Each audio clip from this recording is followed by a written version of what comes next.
E no dia que vestir a toga, eu lhe peço que não se esqueça dos amigos que fez nesta caminhada. Horas de sabatina e agora acaba de ser rejeitado aqui pelo plenário. Ele sabe que não vai ser presidente no ano que vem. O PT, o governo, já sabe que perdeu essa eleição. E principalmente essa decisão de ontem, essa votação de ontem. Então, no desespero, eles querem colocar alguém agora, eles estão desesperados. Alcolumbre fala em impeachment de ministro do STF pela primeira vez. Sejam bem-vindos, o meu nome é Bruno. Deixe o seu like e inscreva-se no canal.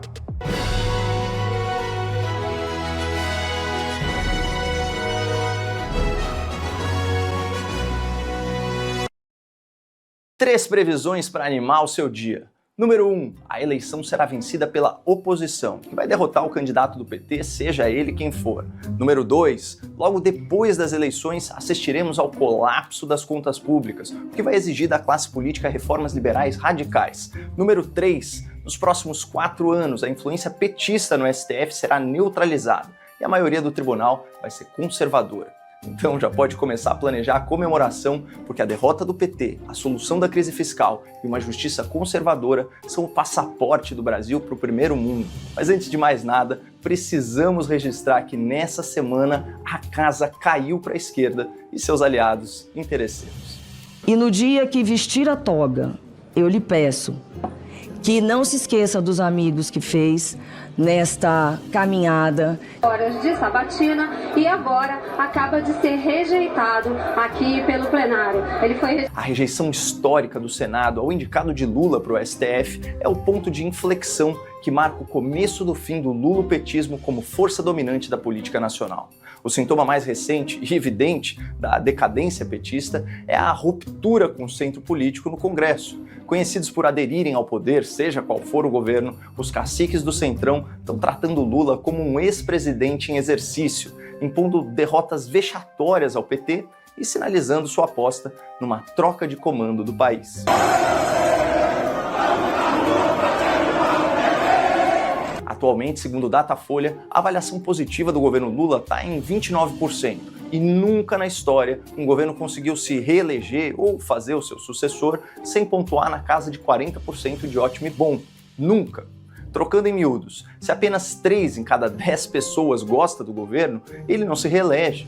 Há vários motivos para essa impopularidade do Lula, mas os principais são os escândalos de corrupção, o crescimento do crime organizado e a perda do poder de compra das famílias. E olha como esse Lula envelhecido se enrola ao falar sobre esses temas sensíveis.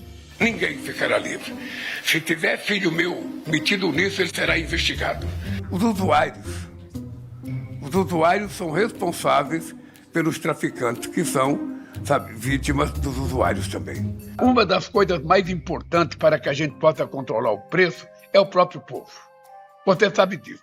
Se você vai no supermercado aí em Salvador e você desconfia que tal produto está caro, você não compra. Depois de machucar o bolso do eleitor, fica muito mais difícil pedir voto prometendo picanha. Por tudo isso, daqui a alguns meses, sai o PT e entra o novo governo. Mas o que ele vai encontrar? Nada. Porque o dinheiro acabou. É o que se chama de apagão fiscal.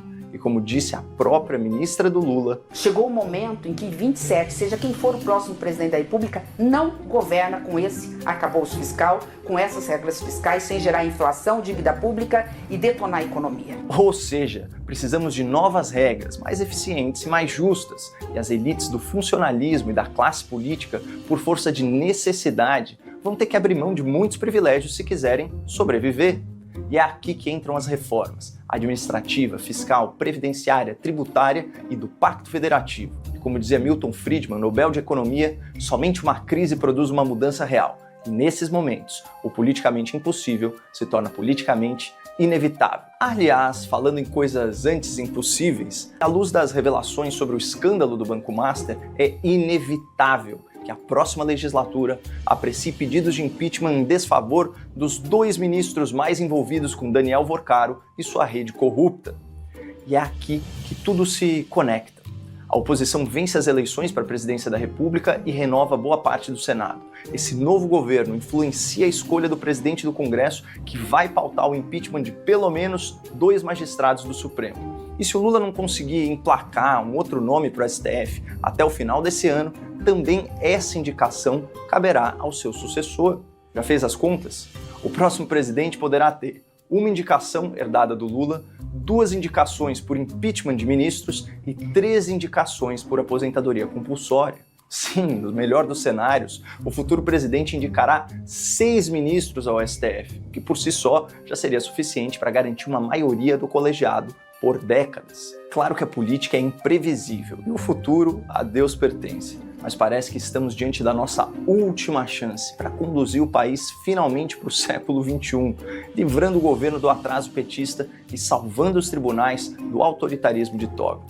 E nessa semana, nós testemunhamos um marco histórico desse processo. Que bom!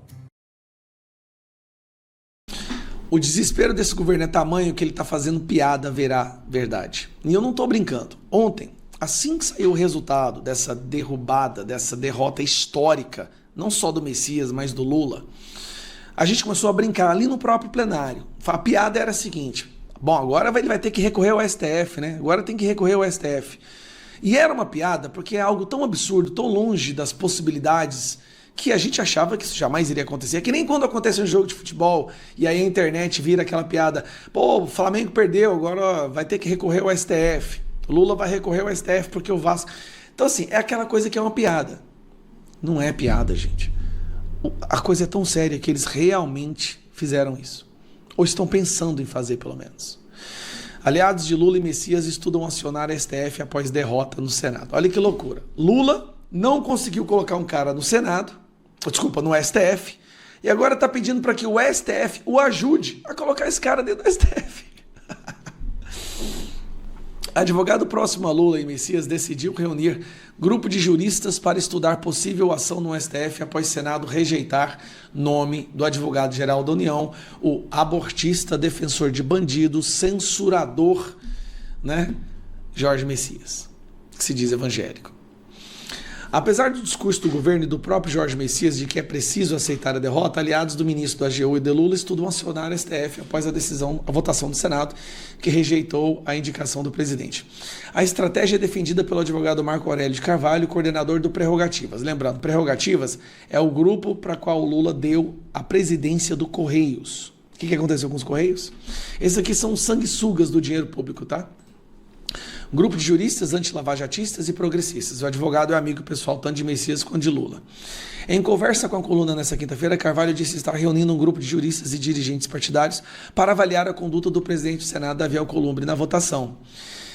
Na avaliação de Marco Aurélio, pode ter havido um desvio de finalidade do atual chefe do Senado da condução do processo de análise de indicação do nome de Messias para uma vaga de ministro do STF. Estamos reunindo um grupo de juristas para avaliar a conduta do Alcolumbre. Ele funciona como uma espécie de juiz.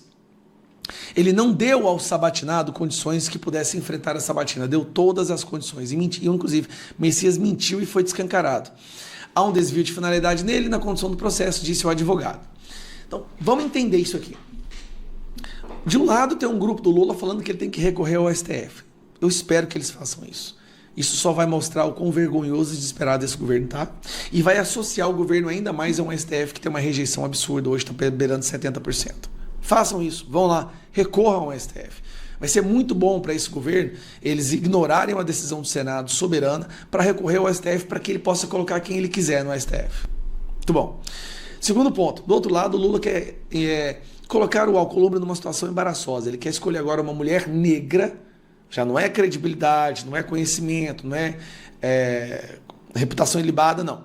Ele quer escolher uma pessoa para que o Alcolumbre fique num embaraço de não pautar, de não aceitar. Então ele quer escolher uma mulher negra, não pelas qualidades. Olha, é isso que eu estou falando. É a mesma coisa que ele fez quando ele colocou a Gleisi Hoffmann como ministra e falou assim, não, eu vou colocar ela como mulher aqui porque ela vai ter que lidar com 2 homens.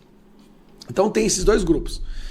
Tem uma parcela que fala que é melhor ele não fazer nada. Só que o que acontece? Por que o Lula está tão desesperado a colocar novamente uma indicação? Ele poderia esperar até o ano que vem, certo?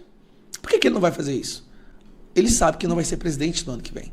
O PT, o governo, já sabe que perdeu essa eleição. E principalmente essa decisão de ontem, essa votação de ontem. Então, no desespero, eles querem colocar alguém agora, eles estão desesperados para ter pelo menos mais uma pessoa no STF, porque eles não estarão na presidência no ano que vem. E eles estão morrendo de medo porque vai ser o Flávio Bolsonaro entrando na presidência já colocando o ministro do STF. Olha que loucura. Já vai entrar colocando o ministro do STF. Aí, meu irmão, aí as coisas começam a mudar. Como eu disse, né? O Flávio vai colocar 5 ministros. Vai ter 2 impeachment, mais 3, 6, né? Vai ter 2 impeachments, mais 3 que já vão aposentar e mais uma vaga agora. 6 ministros que o Flávio vai colocar nesses próximos 4 anos. Então é isso, desespero completo e só o PT mesmo no desespero tão grande que é capaz de fazer uma piada virar verdade. Alcolumbre fala em impeachment de ministro do STF pela primeira vez. Tem pegadinha aí? Qual é a pegadinha? Vamos lá. A coluna Painel da Folha revelou que o presidente do Senado sinalizou pela primeira vez para a oposição que está disposto a pautar impeachment de ministro do STF em 27 e, se pressionarem, talvez agora, em 26, ainda nesse ano antes das eleições. O Alcolumbre, no entanto, quer algo em troca. E o que ele quer em troca, eu vou te contar agora. E também te contar qual é a pegadinha nessa troca que ele está querendo e como a oposição pode se desviar dessa pedra no caminho que é a negociação com o Alcolumbre. Eu sou André Marcília, advogado constitucionalista e comentarista jurídico, e peço que, antes de qualquer coisa, você se inscreva aqui no nosso canal e deixe o like nesse vídeo. Bom, o painel da Folha, que é essa coluna que eu mencionei, está dizendo que o Alcolumbre sinalizou a senadores da oposição que está disposto a pautar impeachment de ministro do STF, como eu mencionei, sobretudo em 2027. Já te conto qual seria esse ministro ou esses ministros. O ponto é que ele quer, em troca, a reeleição para a cadeira da presidência do Senado. E aí é que a porca torce o rabo, como a gente diz. Há uma ala da oposição que está dizendo a ele, ao Alcolumbre, o seguinte: me traga provas concretas, não dá pra gente confiar em você, palavra de Alcolumbre vale nada. E aí essa ala da oposição está pedindo que o Alcolumbre dê algum sinal, por exemplo, abrir diretamente um processo de impeachment contra ministro. Ele poderia abrir o processo e segurar esse processo, e aí a oposição então entregaria de volta a ele a reeleição e o processo seguiria. Seria uma forma de, olha, me dê aqui que eu te dou ali, me entrega um pouco que eu te entrego o resto. Outra ala da oposição não está querendo negociar com o Alcolumbre, prefere fazer com que a oposição consiga no ano que vem a maioria do Senado e com isso coloque na cadeira da presidência o seu próprio candidato. E o mais cotado para isso é o senador Rogério Marinho, do PL do Rio Grande do Norte, que também é coordenador da pré-campanha do Flávio Bolsonaro à presidência. E é um nome forte, é um nome experiente e que tem todas as condições de fazer uma gestão bastante robusta e sólida e estratégica na cadeira da presidência do Senado. Então, essas são as duas vias. Uns pedem: Alcolumbre, dê alguma coisa, dê mostras de que você realmente faria impeachment de ministro para a gente te dar a reeleição à cadeira da presidência. A outra ala está dizendo assim, da oposição: não vamos negociar com o Alcolumbre sobre isso. O Alcolumbre deu já 2 mostras importantes, né, vamos dizer assim, que foi colaborar com a saída do Messias, que foi colaborar com a derrubada do veto da presidência, mas não dá para confiar no Alcolumbre a ponto de achar que isso é suficiente para acreditar que ele pautará impeachment de ministro se ele for reeleito para a cadeira da presidência, porque até agora o que o Alcolumbre fez foi trabalhar com o governo, foi trabalhar com os ministros do STF, e certamente o Alcolumbre tem dívidas importantes com os ministros do STF para serem pagas, para serem cumpridas. Enfim, seja como for, o fato é que se houver algum tipo de negociação, vamos aqui lembrar que o Alcolumbre já chegou a dizer que mesmo com 81 senadores a favor do impeachment de ministro do STF, ele não pautaria o impeachment. Então esse é o Alcolumbre. É importante a gente entender. A política se faz com negociação, mas é preciso que você conheça aquele com quem você negocia. E essa preocupação, portanto, da oposição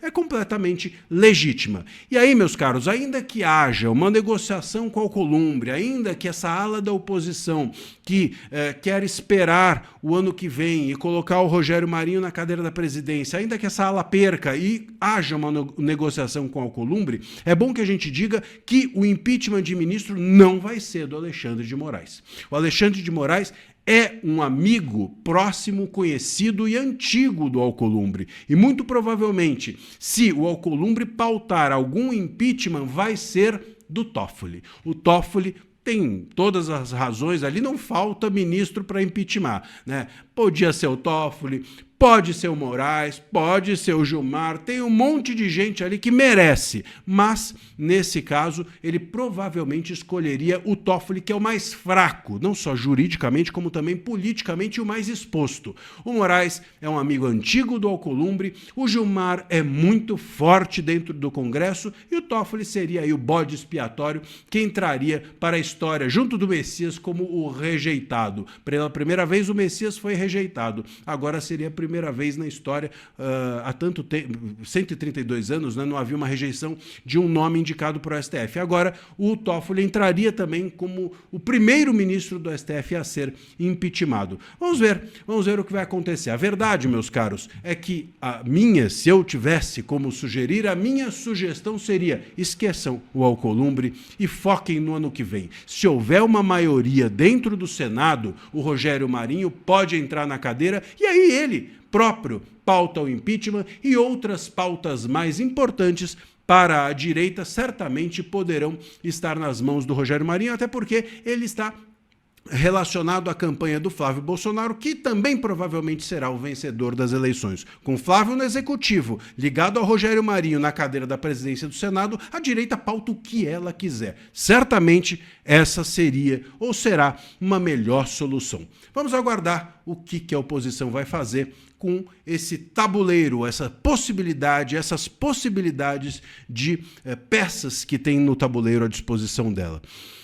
Eu vou contar para vocês tudo aqui sempre que a gente tiver novidades. Deixa o seu comentário. Você esperaria para colocar a direita, como Rogério Marinho, na cadeira da presidência ou negociaria com o Alcolumbre? Conta aqui para mim nos comentários. É isso, meus caros. Um abraço e até a próxima. Alcolumbre jantou com Moraes na véspera de sabatina de Messias. É isso mesmo. Encontro entre o magistrado e o parlamentar teria deixado Lula indignado e possesso. A derrota de Jorge Messias na tentativa de assumir uma vaga no Supremo Tribunal Federal ganhou um novo componente político após vir à tona a presença do presidente do Senado, Davi Alcolumbre, em um jantar realizado na casa do ministro Alexandre de Moraes, em Brasília, na véspera da votação que rejeitou o nome indicado pelo presidente Luiz Inácio Lula da Silva. De acordo com a colunista Mônica Bergamo do jornal Folha de São Paulo, o encontro entre o magistrado e o parlamentar deixou o Lula indignado e possesso após a derrota do aliado, segundo relatos de autoridades que estavam com o petista após o resultado da votação da indicação de Messias. A indicação do chefe da Advocacia Geral da União já enfrentava resistência no Senado desde o anúncio feito por Lula. Alcolumbre, que defendia nos bastidores o nome do senador Rodrigo Pacheco para a vaga, vinha demonstrando insatisfação com a escolha presidencial. Apesar da revolta de Lula, convidados apontam que o jantar não teria sido marcado para discutir a situação de Messias, mas para homenagear o procurador Mário Luiz Sarrubo, ex-secretário nacional de Justiça e antigo colega de Alexandre de Moraes no Ministério Público de São Paulo. Além de Alcolumbre, estiveram presentes nomes ligados tanto ao judiciário quanto ao governo, como os ministros do STF Gilmar Mendes e Cristiano Zanin, o diretor-geral da Polícia Federal Andrei Rodrigues e o ex-ministro Ricardo Lewandowski. Parte dos convidados, como Zanin e Mendes, teria permanecido pouco tempo no local. O próprio Pacheco, nome preferido de Alcolumbre, esteve no evento. Nos bastidores, interlocutores afirmam que a rejeição de Messias já era dada como provável antes mesmo do encontro. Ainda assim, relatos indicam que Alcolumbre teria comentado em conversas reservadas durante o evento que possuía votos suficientes para derrotar a indicação do governo. A rejeição de Jorge Messias representou uma derrota política expressiva para Lula, que agora precisará reiniciar o processo e indicar um novo nome para a vaga aberta no Supremo. Pela Constituição, a nova indicação deverá passar novamente pela Comissão de Constituição e Justiça e por votação no plenário do Senado, onde será necessário o apoio mínimo de 41 parlamentares. Obrigado a você que assistiu esse vídeo até aqui, deixe o seu comentário e não se esqueça de se inscrever no canal e deixar o seu like. Até a próxima!